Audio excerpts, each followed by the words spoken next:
Yes, welcome back my dear students. So in this session, I am going to discuss about another topic in sexual reproduction in plants, that is pollen pistil interaction.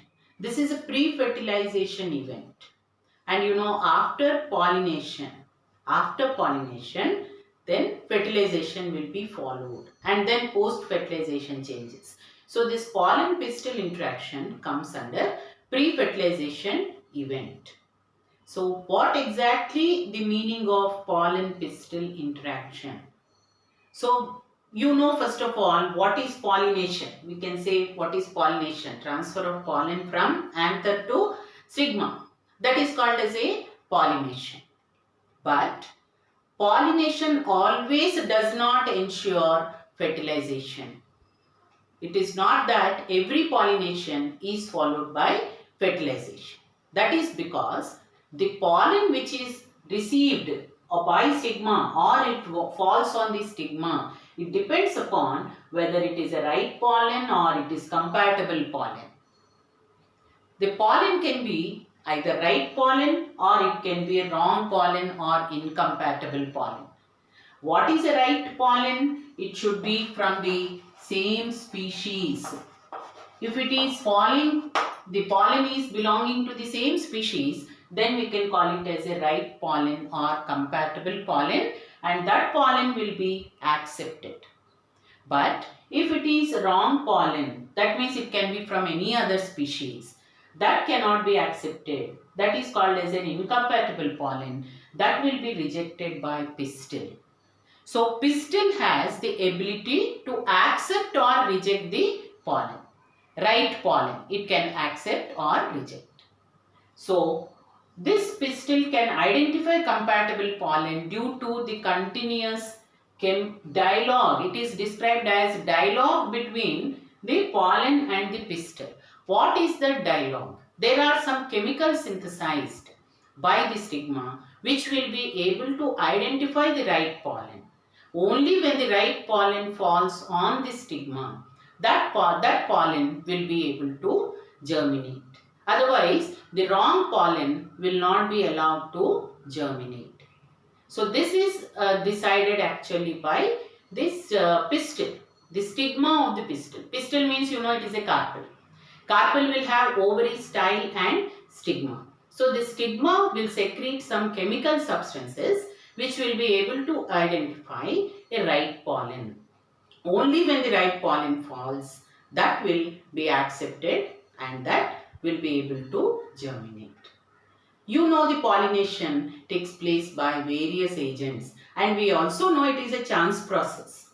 A stigma may or may not receive the pollen, and even if it receives the pollen, it may not be the right one. So, only after receiving the right pollen, the pollen will start germinating. So, at what stage in angiosperms we know most of the pollen falls or pollination takes place at two-celled stage. We know in case of most of the angiosperms, the pollination normally occurs at two-celled stage. Pollination always occurs at mostly means two-celled stage is how much it is 60% of angiosperms. We know in 60% of angiosperms the pollination takes place at two-cell stage. So what are those two cells? Vegetative cell and generative cell. The two cells are vegetative and generative cell.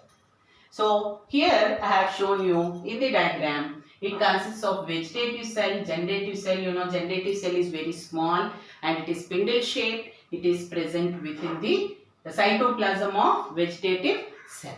So once the pollen is accepted by the stigma, then the germination process starts. Then what happens? The pollen will absorb water and nutrients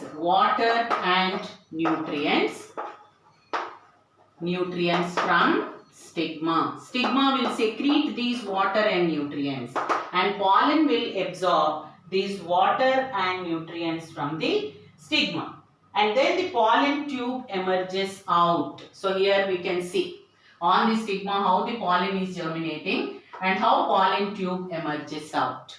How pollen tube emerges out? The intine of the pollen grain will have two layers, exine and intine. Exine will have some unthickened areas called as germ pores. So through that germ pores, the pollen tube will emerge out. Intine of the pollen grain will emerge out. That is called as a pollen tube. And this pollen tube carries the male gamete. One pollen grain will produce two male gametes. Now, so what is the function of pollen tube here? Pollen tube performs two functions. Pollen tube here performs two functions. First function is it is a carrier of sperms or carrier of male gametes. It is a carrier of sperms or carrier of male gamete. That is one function. The second function, pollen tube also functions as haustorium. What is haustorium? It is a structure which can absorb nutrients. So how will pollen tube absorb nutrients? Pollen tube must pass through the style so that it secretes some enzymes. As a result, the nutrients can be absorbed from the style. Styles are of two types. They can be solid style or hollow style.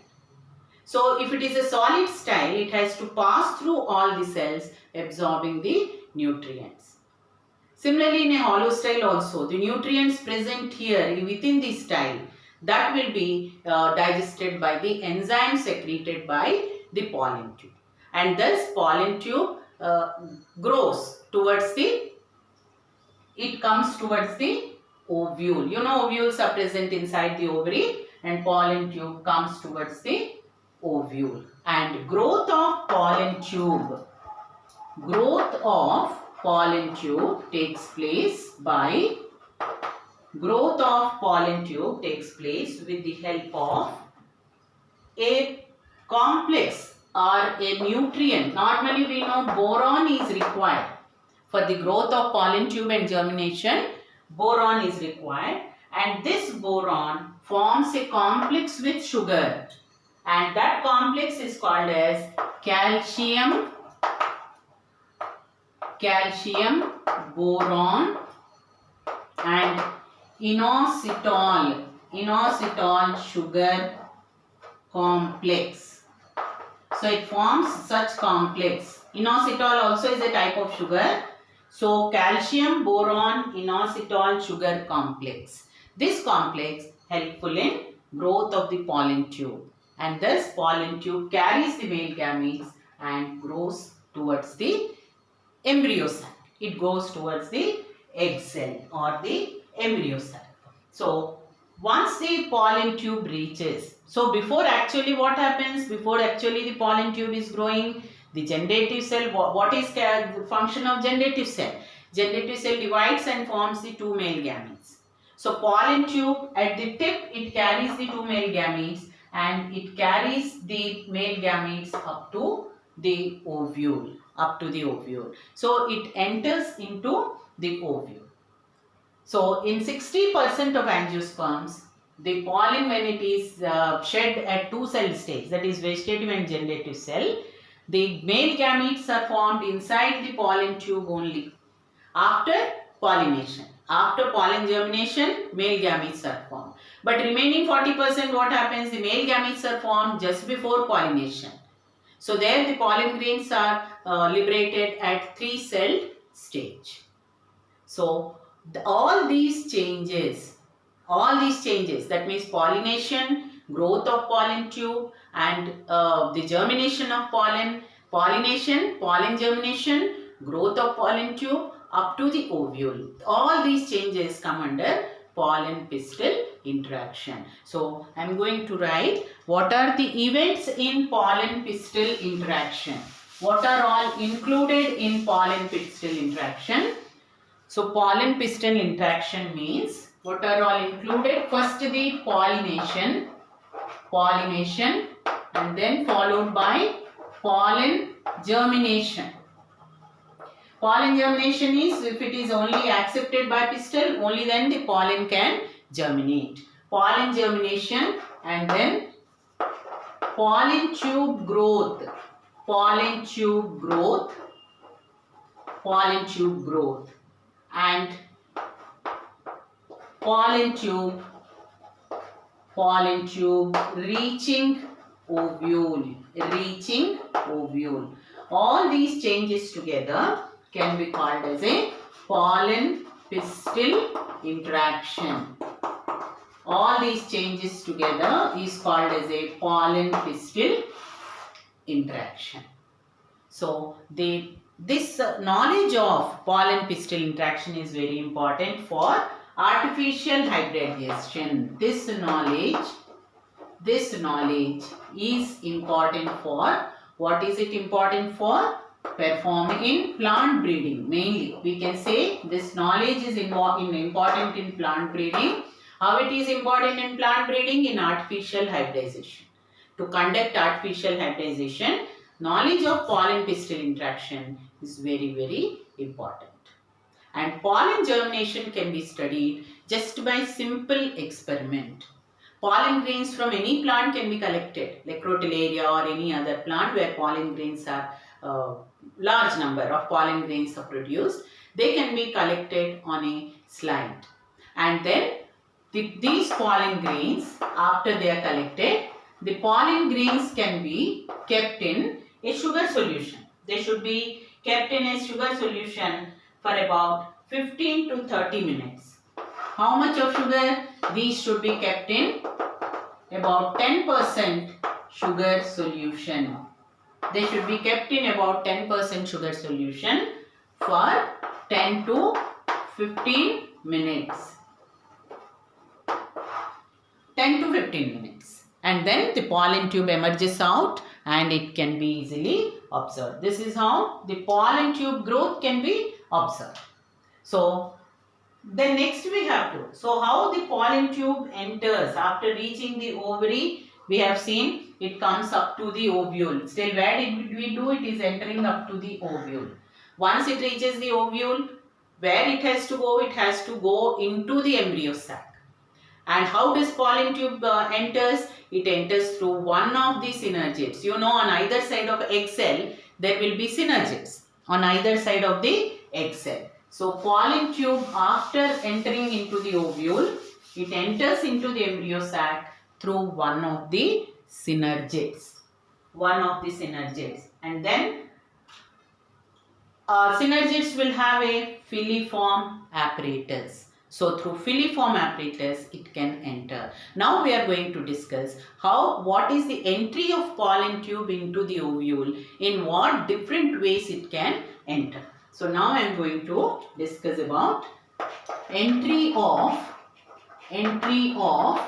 pollen tube into the ovule. Entry of pollen tube into the ovule. After all pollen pistil interaction and after pollen is accepted, it passes through this style and comes towards the ovule. So when it enters into the ovule in 3 ways. Pollen tube can enter into the ovule in 3 ways. First method is called as a porogamy. Porogamy means when pollen tube enters through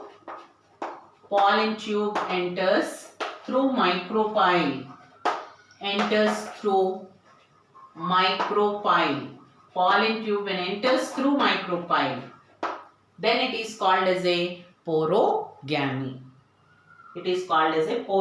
So one example, you can take one example of porogamy.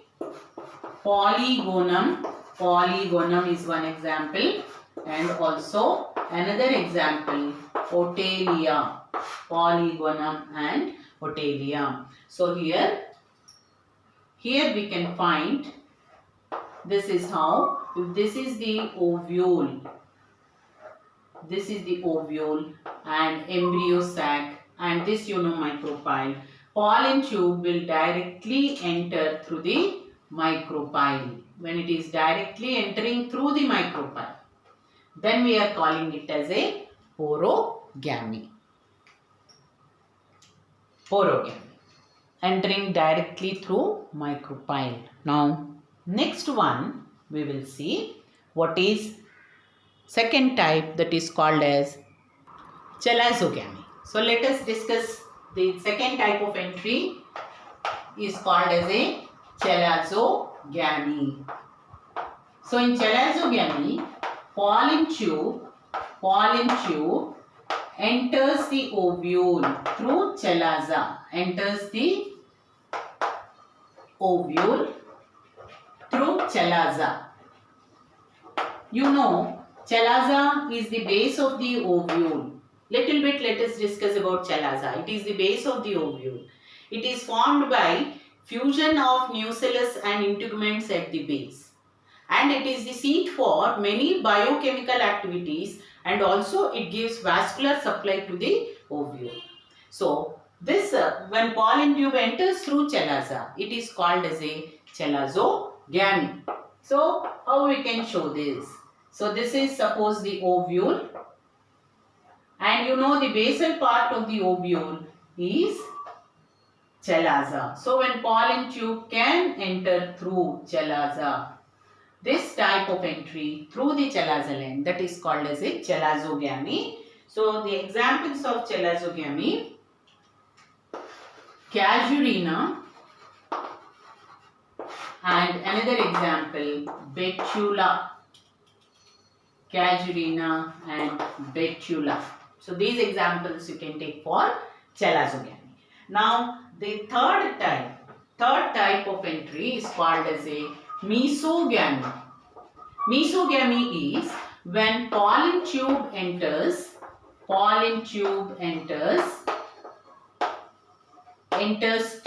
integuments. Pollen tube enters through integuments. Then it is called as a mesogamy. And pollen tube enters through integuments, it is called as a mesogamy. It can be either integuments or even through funiculars also.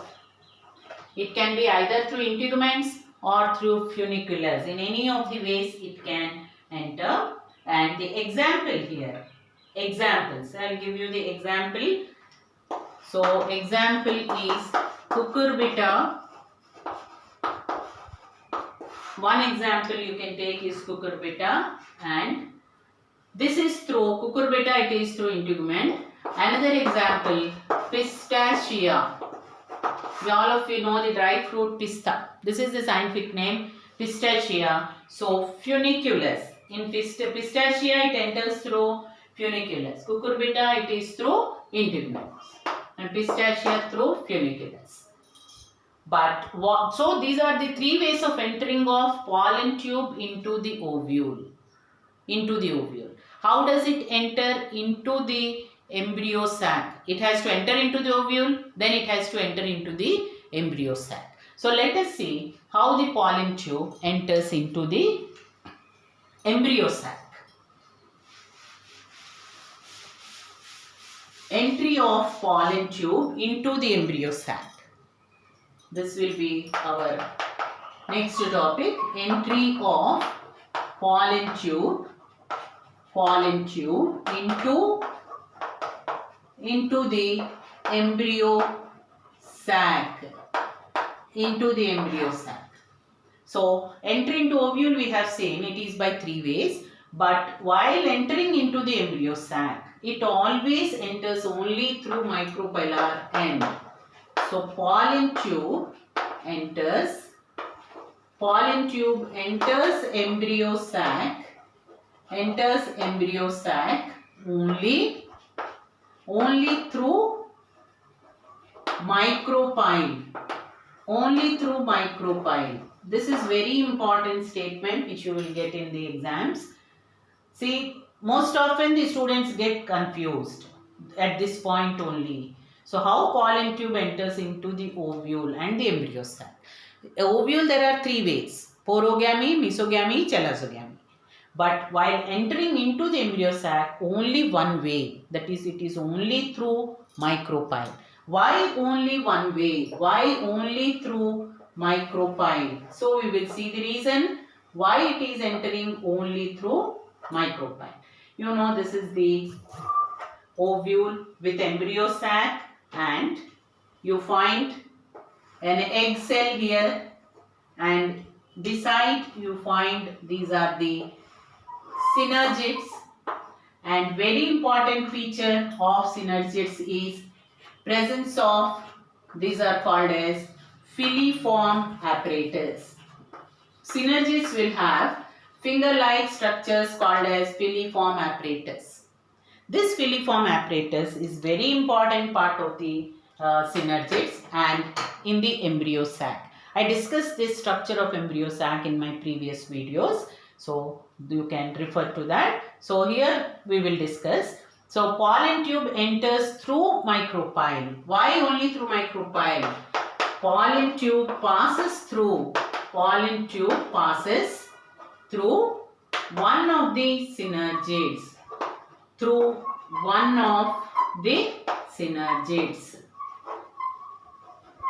Pollen tube passes through one of the synergids. So how does it passes? It is guided by the filiform apparatus. So function of filiform apparatus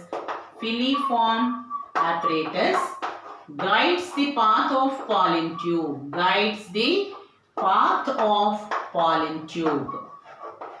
That is one function, one very important function of the filiform apparatus. What is that function? It guides the path of pollen tube. Another function is it also absorbs nutrients. What is the surrounding tissue of the embryo sac? It is the nucellus. Nucellus is the surrounding tissue. So filiform apparatus also absorbs nutrient. If it is absorbing nutrients, means it is again a hostorial function. It is guiding the path of pollen tube. And another function, it absorbs nutrients from, what is that surrounding tissue? From the nucellus. So this absorption of nutrients from nucellus, this can be called as hostorial function. It is called as a hostorium. You know, hostorium is present in parasitic roots. They are called hostorial roots, which absorb nutrients. That's how this word comes. So since it absorbs nutrients from the nucellus, filiform apparatus also has hostorial function. So that is how the pollen tube enters into the embryo sac. So with that, we complete in detail about what is pollen pistil interaction and how a pollen tube enters into the embryo sac. After entering into the embryo sac, all pre-fertilization changes are over. Now the fertilization will take place. This is what I am going to discuss in my next video. Some fertilization process, what is double fertilization, and what are all the numericals related to that. Simultaneously I am going to discuss. So I hope you like this video. Please watch any video from the beginning to the end, so that you will be able to follow the topic. If you don't watch, it is like a serial. If you start forwarding it, it will not be of any use. And please do share to everyone, to all your students. Those my teacher colleagues also are there, some of my subscribers. I thank them very much. So I also request my teacher colleagues to share the videos maximum to your students. My intention is to help all the students to maximum extent to what I know. I want to share my knowledge to all the students, especially now that this is a NEET exam which is coming in another month by September 12th. In my next videos onwards, what I have decided is I'm going to do the series of objective questions chapter wise, starting from the first year, first chapter to all. So series of videos I'm going to make on objective questions only. So please follow the videos regularly and please do share to the maximum extent. I hope you liked it. So have a good day. Thank you very much.